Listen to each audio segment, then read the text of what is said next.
This is how it started. Out on the plains, down near Santa Fe, I met a cowboy right in the range one day, and as he jogged along, Maybe that voice brings back memories to you. The time was 1942, remember? The place, Hollywood. The setting, well, the world was at war. The weather was hot, and the St. Louis Cardinals were preparing to tee off against the New York Yankees in the climactic World Series. Yes, 10 years ago, a decade. You were probably humming tunes like Don't Sit Under the Apple Tree, Tangerine, and the Jersey Bounce on your way to work or school. singing its cocktail boogie in the strangest way. Summertime.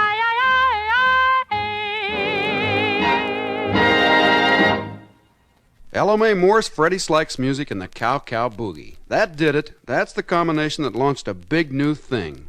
A performance that affected millions of people the world over. And how about this one?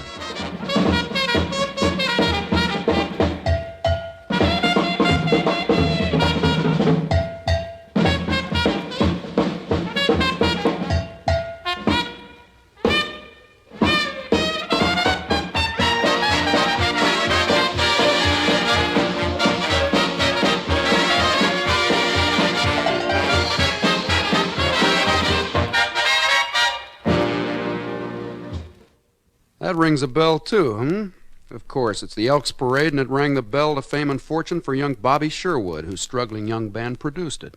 Oh, she hates corny waltzes and she hates the gavotte. And there's one big advantage if the music's hot. It's a fast-moving exit just in case something rips. So the band plays the polka while she strips.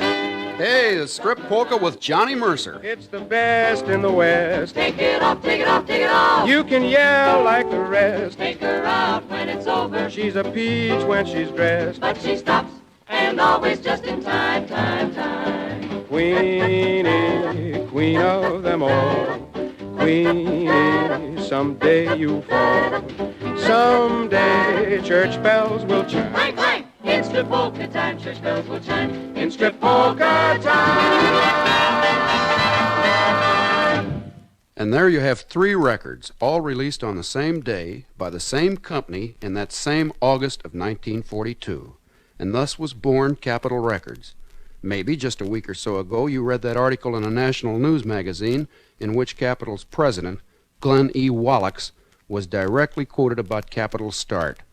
I can't seem to find the clipping, but if memory serves, Mr. Wallichs recalled that... I happened to be operating a music and record store at the time, and Johnny Mercer was a regular customer of the shop. Occasionally, while browsing around listening to new records, he'd even buy one. But seriously, Johnny commented frequently about various recording artists and the songs on records, and I recall how we both agreed that there just might be room for a new company. The more we talked, the more enthused we became. And shortly, with a very big assist from the late motion picture and stage producer and songwriter Buddy DeSylva, Johnny Mercer and I rented office space and founded Capitol Records. Cow Cow Boogie, Elks Parade, and Strip Polka were immediate hits. But Capitol had its problems nonetheless. It takes tons of shellac to manufacture phonograph records, and because of the war, shellac was virtually impossible to obtain in any quantity. On top of that problem, the Musicians' Union decided to call a strike, and professional musicians were not allowed to make records of any kind after July 31st.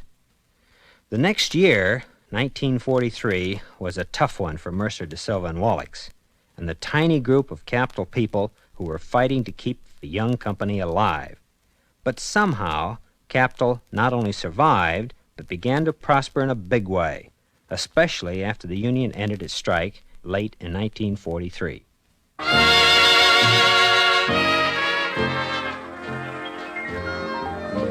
Will I ever find the boy in my mind, the one who is my ideal? The tender voice of Margaret Whiting, just a timid little teenager when she recorded My Ideal, her father's song, with Billy Butterfield for the Young Cap label. This had been recorded just before the union strike, but it became a big seller while the strike was on in that summer of '43. And did you know that trumpeter Butterfield, on this side with Maggie, actually was conducting the Les Brown Band of Renown? Billy didn't have a band of his own at that time. When you raise your eyes and make believe, all the stars come out and paint a world of blue. There's my heart right up your sleeve, waiting all for you. Ah, all for you. And when Nat King Cole sings, or pounds a piano keyboard, he does it all for you, just for you. This was the first King Cole Trio record for Capitol, and it was a big success. They wore the surface off this one, as you can hear. Cole had made a dozen flops for another company earlier in his career, but, well, this one seemed to have it. It's still 1943, and business is good. Came October of that year and another World Series. The same Cardinals and Yankees at it again, and just as the season ended, came another hit platter from Hollywood.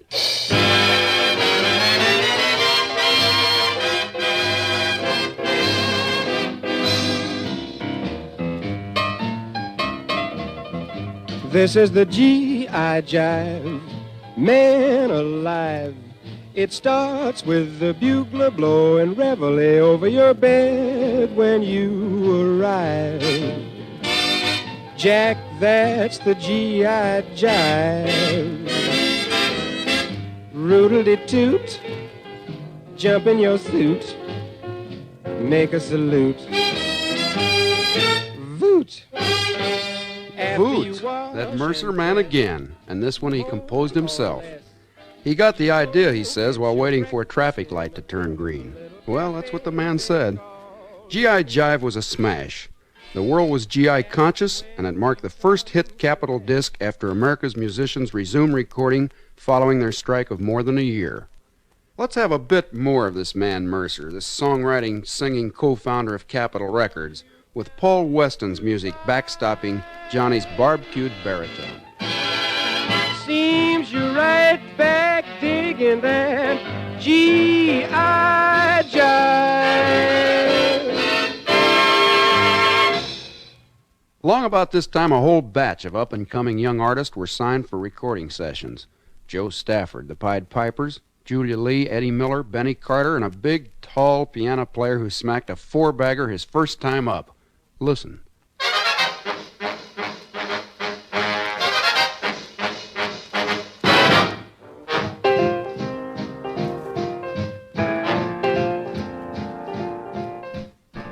Artistry and Rhythm by Stan Kenton.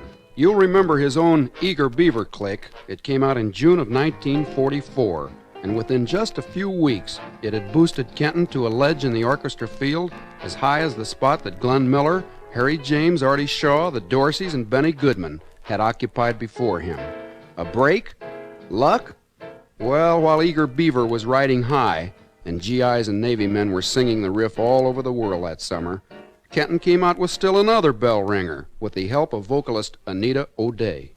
Come on in, you can clap your hands on this one. And when his wife said, hey now, what did you get for me? He socked her in the choppers.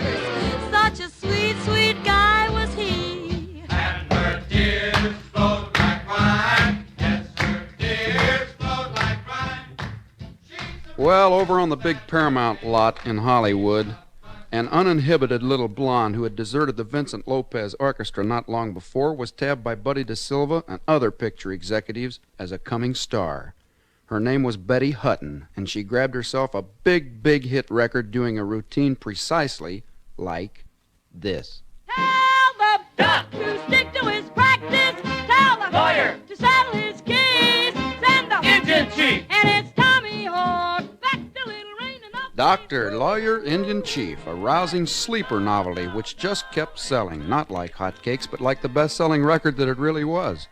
Betty enjoyed another big one in His Rocking Horse Ran Away, and Stan Kenton racked up his third straight hit on Tampico. Johnny Mercer added two more successes with Accentuate the Positive and on the Atchison, Topeka, and Santa Fe. And finally, Freddie Slack's scintillating Steinway scored again, too, on Cuban Sugar Mill. But of all these, the record still spun most frequently at this late date had a sound you'll recall with possibly a memory or two. Dream when you're feeling blue. Well, it's a pleasure to list the credits on this one. Stanley Wrightsman at the Celeste, Eddie Miller's golden tenor saxophone, the Pied Pipers sing, Paul Weston conducts, and once again, Johnny Mercer had written a hit song, Dream, Dream. Things never are as bad as they seem. So dream, dream, dream.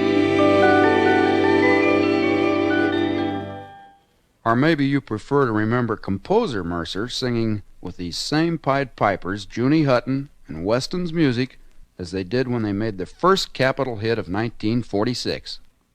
Here's a record with real personality. Tell me how you like my Personality.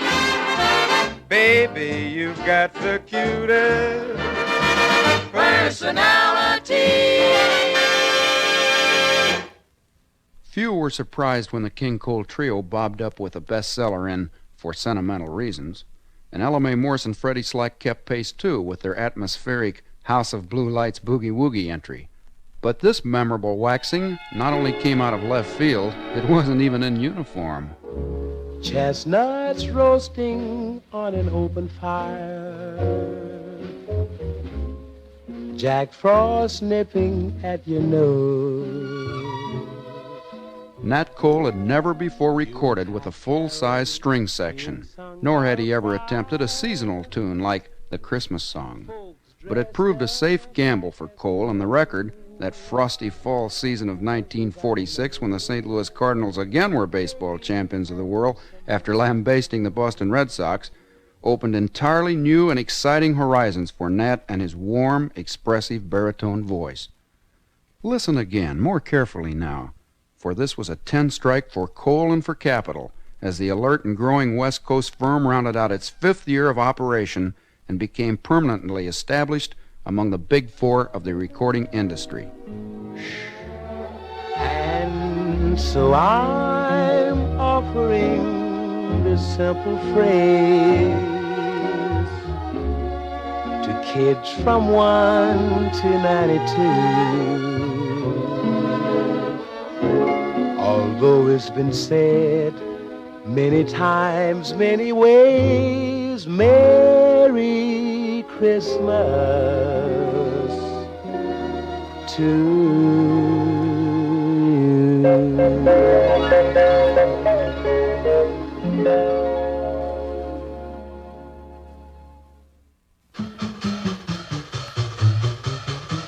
Now, I'm a feller with a heart of gold with the ways of a gentleman, I've been told, the kind of a feller that wouldn't even harm a flea. But if me and a certain character met, the guy that invented the cigarette, I'd murder that son of a gun in the first degree.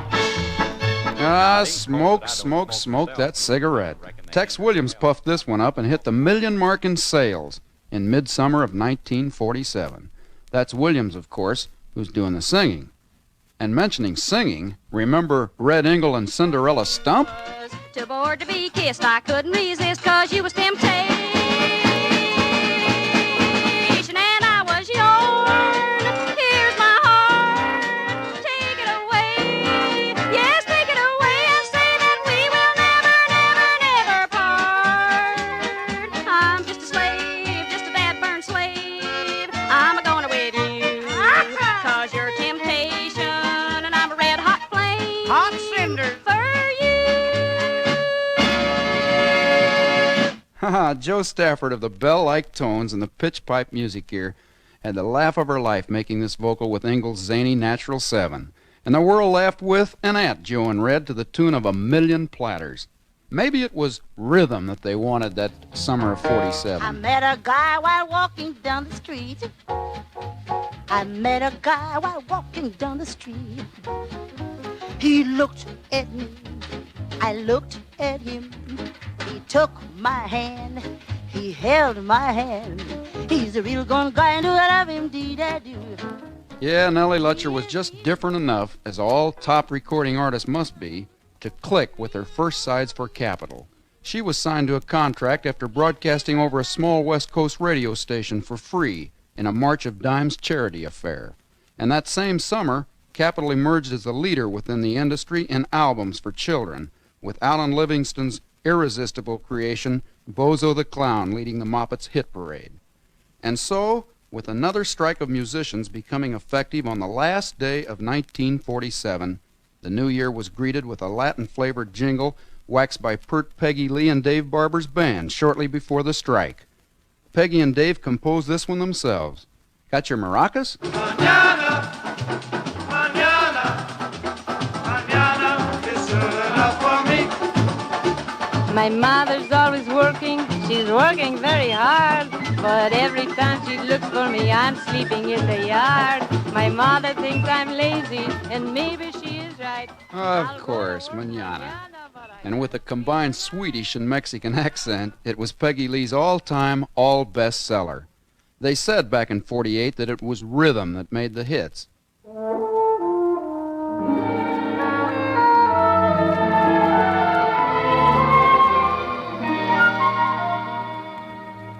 And then along came Frank DeVol's flutes and velvety violins and no rhythm at all behind this compelling and familiar voice. There was a boy, a very strange, enchanted boy. They say he wandered very far over land and sea. A little shy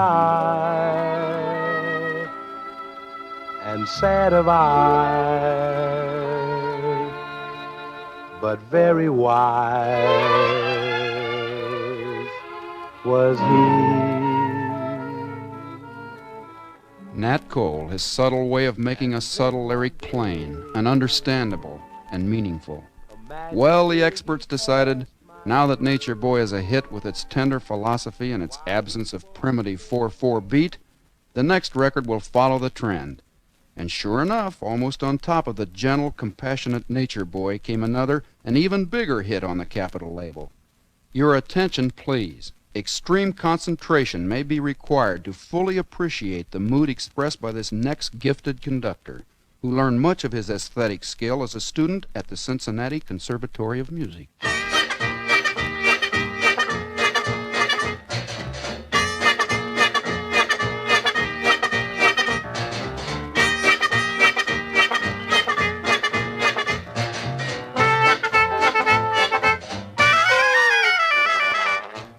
Walter Hunt, they call him Pee-wee, still holds the record for the record, the biggest seller Capitol has had in its 10 years of activity in the industry.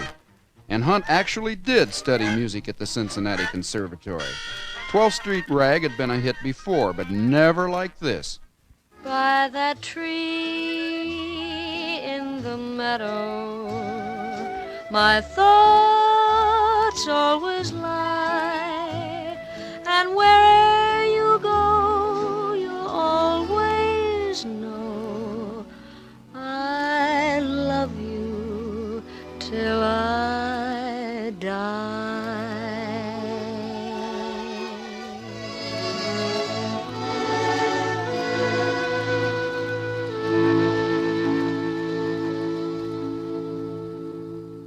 Margaret Whiting once again with A Tree in the Meadow. And while it was being spun by the disc jockeys, Maggie W. followed it the following season with another and even bigger record. But now she had a big assist from a friend from Oklahoma. Oh, you're tied up with someone else, and I'm all tied up too. I know I've made mistakes, dear, but I'm so in love with you. I hope someday I'll find a way to bring you back to me, and I won't have to slip around to have your company. Jimmy Wakely of the Highly Polished Boots teaming with Margaret Whiting on the first of several highly successful biscuits that have won awards from jukebox operators the nation over. Discs that nab the nickels, pull the pesos in every kind of location, from Vermont to Tijuana and Tampa to Tacoma. It now is 1949. And from out of nowhere, that's the same place so many talented, struggling unknowns have come from to make their debut on Capitol Records, came this unique performer along about November. Jingle bells, a-jingling all the way. It ain't fun like it used to be in the one-horse open. Yogi Jorgensen caught on first not in Minnesota, but in the great Pacific Northwest, in and near Portland and Seattle. His record was an immediate bestseller there, then it slowly spread across the nation. Oddly enough, Jingle Bells continued as a big hit months after Christmas and clear on around until the following Yuletide. And of course, they love him in Minnesota these days. But now, enter 1950. Are you warm? Are you real, Mona Lisa? Or just a cold and lonely, lovely work of art?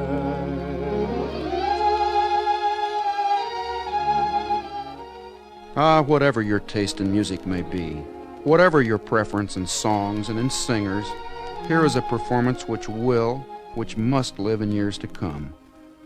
Nat Cole has enjoyed many successes in his startling career in show business, but none have been, or can ever be, more spectacular, more lasting than his classic recording of Mona Lisa. The conductor is Les Baxter, who earned for himself his own recording contract and a new career with Capitol as a result of his superb talents with Cole on this Academy Award winner. More, Nat, please. Mona Lisa, Mona Lisa.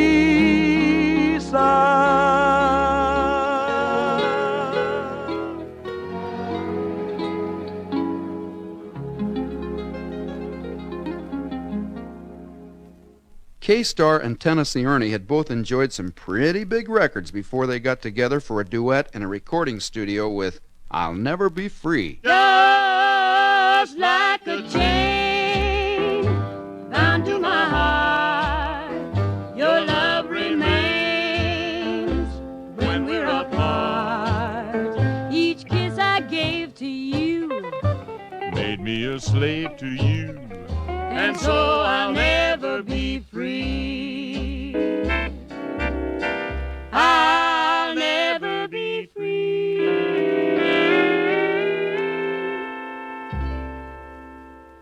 Kay got her start singing in hillbilly bands in Texas and Tennessee and made her first Capitol Records way back in 1945. Good things like If I Could Be With You, I'll Be Tired of You, I'm the Lonesomest Gal in Town, Faded Summer Love, Please Love Me, So Tired, and Steady Daddy. Ernie came out of the Army and was signed to record as a hillbilly, but his vitality and versatility and all-around virile style appealed to the popular market too. So much so that Capitol was forced to sell many thousands of records by Ernie that they didn't expect to sell originally. His Shotgun Boogie zoomed considerably over the 500,000 mark late in 1950 and kept right on going into 1951, when the very first month brought still another new sound on records, something almost inhuman. I caught a putty tat a-tweepin' upon me. I caught a putty tat as plain as he could be. Yep, that's the voice, or one of 1,000 voices, of Mel Blanc. Mel for years has been featured with Jack Benny and on the soundtracks of hundreds of film cartoons. Putty Tat was an even bigger, longer-lasting hit in England than it was here, and all because of a sound, a different sound. That's what counts on a record. The minute you hear it, you know. The minute you heard this sound, the very first time, you knew. Ready? Well, take a pretty girl, add 6 or 11 guitars, and...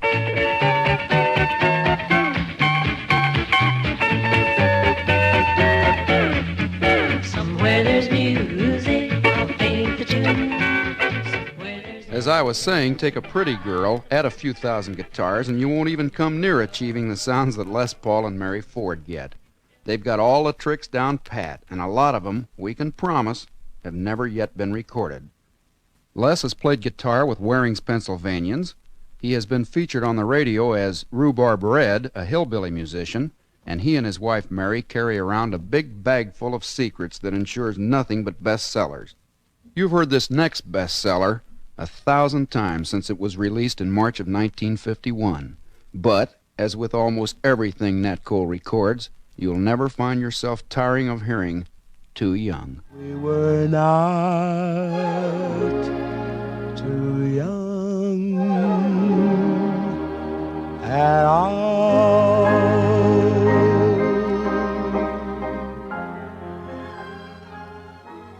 Les Baxter, who at the same time enjoyed a pretty good-sized hit for himself with Because of You, orchestrated and conducted Too Young for Cole. 1951 gave way to another year along about December the 31st, an event which brought 1952, Capitol's 10th birthday anniversary, as well as a platter that was branded a smash by its producers, Voyle Gilmore and Lee Gillette, the very night it was recorded down on Melrose Avenue in Hollywood. Listen for the glass ashtrays being clanked together anvil style throughout the Blacksmith Blues.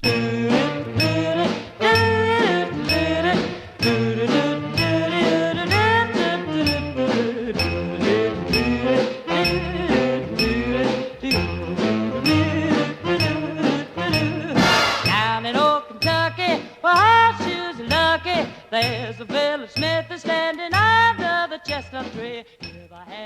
Back again, Ella Mae Morse with a hit that won't stop after 8 months among the top 10 bestsellers throughout the nation. Nelson Riddle wrote the arrangement and conducted. For Ella Mae, the etching represented a major personal triumph, for she had been inactive for several semesters in order to produce and rear a family, and her dramatic return to records came just a few months short of 10 years since she cranked out, with Freddie Slack's help, Capitol's original Cow Cow Boogie winner.